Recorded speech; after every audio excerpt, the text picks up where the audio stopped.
Et notre invité ce matin, c'est vous, Tarek Tarouche, bonjour. Bonjour. Vous êtes un habitué, on peut le dire, du plateau de la matinale maintenant. On vous reçoit quasiment tous les ans au mois de septembre, puisque vous êtes le président de l'UMI 85, l'Union des métiers de l'hôtellerie et de la restauration, pour faire avec vous le bilan, tout simplement, de la saison estivale. Avant de faire ce bilan, peut-être un petit rappel pour les gens qui nous regardent de ce qu'est l'UMI, de ce que vous représentez et de vos missions.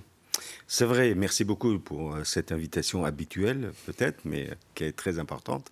L'UMI, ce mot un petit peu bizarroïde, veut désigner la Fédération hôtelière de Vendée. Je voulais rendre hommage aux gens qui l'avaient créée en 1947. Bientôt 80 ans, hein, vous voyez, dans 2027, et qui regroupe les acteurs de l'hôtellerie-restauration, les bars, les discothèques, les traiteurs en Vendée. On est en moyenne entre 700 et 750 adhérents. On est les premiers en région Pays de la Loire en termes de nombre d'adhérents. On est 10e sur une centaine en France. Donc l'UMI se porte bien parce qu'elle est là pour accompagner ses adhérents, et les informer et surtout les soutenir. Alors vous l'avez rappelé, c'est un rendez-vous habituel que de vous avoir sur le plateau avec nous au mois de septembre pour faire ce bilan de la saison estivale.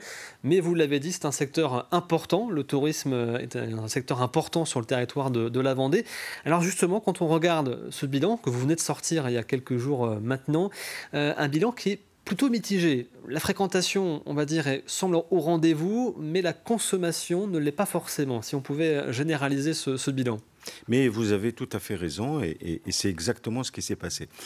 En fait, je vais vous dire, on a le karma en Vendée, tout simplement parce que l'année dernière, on a eu quand même un temps un petit peu bizarroïde, vous vous rappelez, entre juillet, la flotte, etc. Mais on avait des événements. Et on avait de la consommation. Donc on avait une saison qui était correcte. Cette année, on avait le beau temps, on avait des gens qui venaient, mais par contre l'incertitude sur la rentrée, l'incertitude politique, économique, que vous connaissez, hein, on en parle tous les jours, a fait que on a sauvé la saison, mais ce n'était pas une saison exceptionnelle. C'est ce qui ressort des témoignages d'ailleurs de vos adhérents qui sont présents dans le bilan que vous avez édité, c'est que les grands week-ends de mai et juin ont plutôt bien fonctionné, et après la période estivale a mis du temps à démarrer. Un mois de juillet relativement calme et un démarrage assez tardif finalement, plutôt mi-août pour le gros de la saison. C'est vrai, c'est vrai. Et après, c'est vrai qu'on peut aller chercher des explications au niveau du consommateur lui-même, qui réserve tardivement, qui hésite à réserver. On a eu de la concurrence aussi des pays du Sud, l'Espagne, le Maroc, la Croatie, qui ont fait carton plein. Quand on analyse un petit peu les causes de ce déplacement de notre clientèle, on voit très bien que le pouvoir d'achat, donc les prix attractifs de nos voisins, ont fait que les gens ont déserté un petit peu et ont consommé moins. Alors, je vais revenir dans quelques instants sur la clientèle française, mais avant cela, un mot sur la clientèle étrangère qui était quand même malgré tout au rendez-vous aussi sur cette saison, avec toujours le pays qui est le plus représenté, ce sont les Britanniques, qui sont les principaux clients à venir. Ah, les Britanniques, oui, on les aime, on les adore. Donc, la Vendée a du succès auprès des Britanniques. C'est un travail aussi, je vais rendre hommage aussi au service des départements, au service du tourisme des départements, qui a fait un grand travail dans ces pays-là pour aller faire la promotion de nos destinations et surtout les fidéliser. On espère aussi que d'autres pays suivent. On voit que les Espagnols commencent à remonter un petit peu. Ça nous fait vraiment plaisir.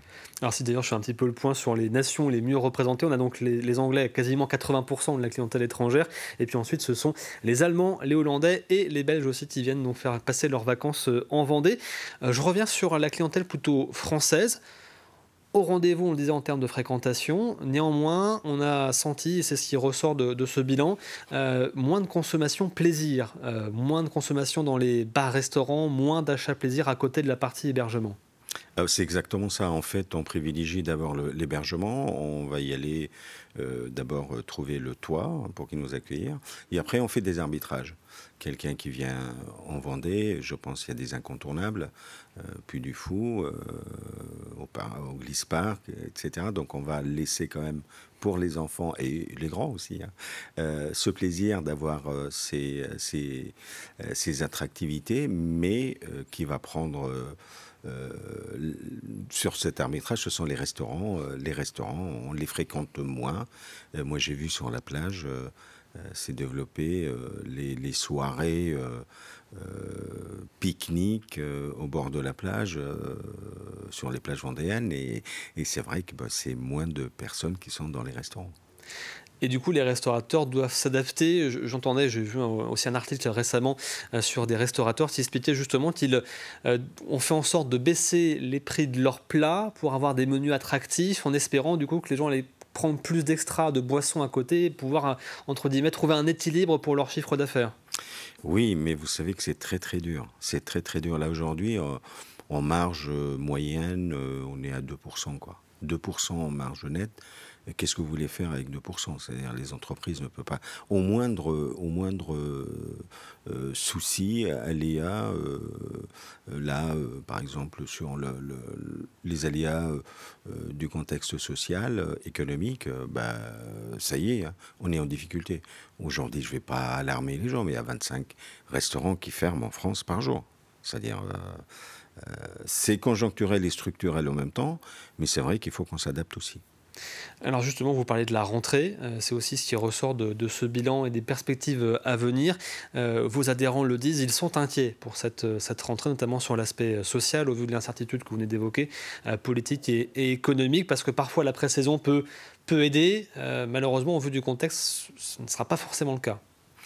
Le réaliste que je suis, allez vous dire oui, on est inquiet. L'optimiste que je suis, toujours chef d'entreprise, restaurateur, je vous dis, n'en rajoutons pas. Moi, je ne rajouterai pas. Voilà, c'est-à-dire à cette inquiétude, je dis à nos consommateurs, on est là, on a un métier qu'on adore, on est là pour vous accueillir comme si c'était chez nous. La seule différence, c'est que vous payez pour que vous puissiez garder ces portes de vos restaurants, qui sont vos restaurants en Vendée, ouvertes pour longtemps. Vous parlez du coup peut-être de aussi réinventer, peut-être, alors c'est compliqué je veux dire de réinventer, mais peut-être de trouver un axe de communication pour justement attirer les clients et leur dire venez consommer dans les restaurants vendéens et français de manière générale, venez consommer des bons produits qui sont préparés par les restaurateurs.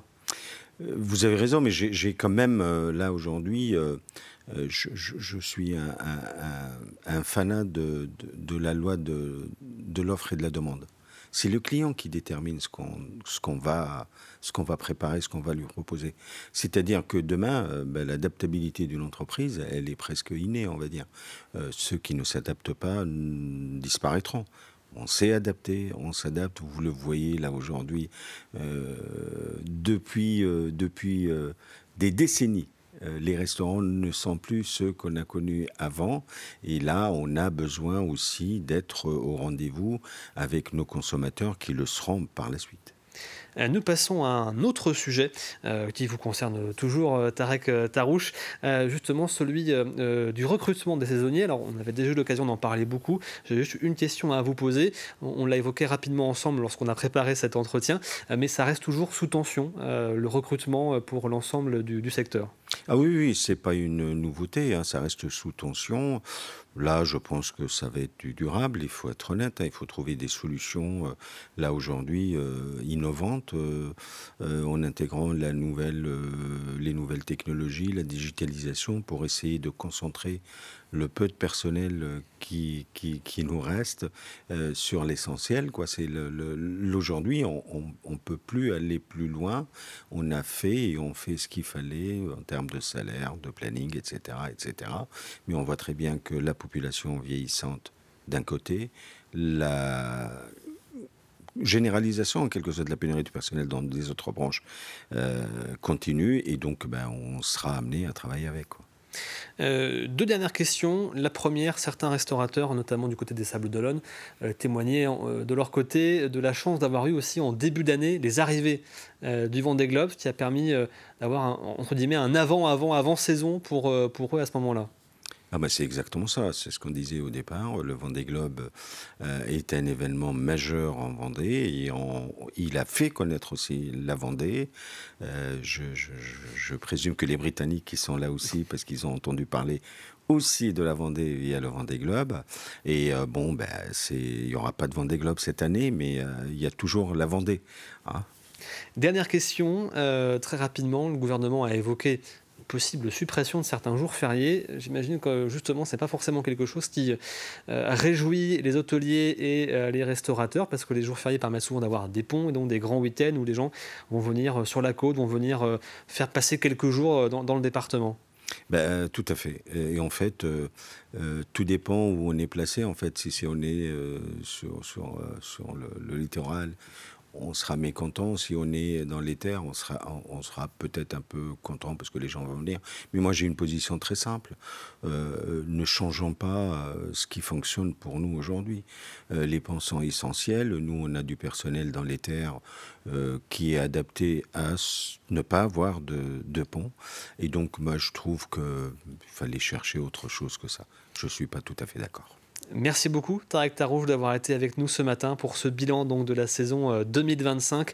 Président, je le rappelle, de l'Union des métiers de l'hôtellerie et de la restauration. Merci à vous. Merci.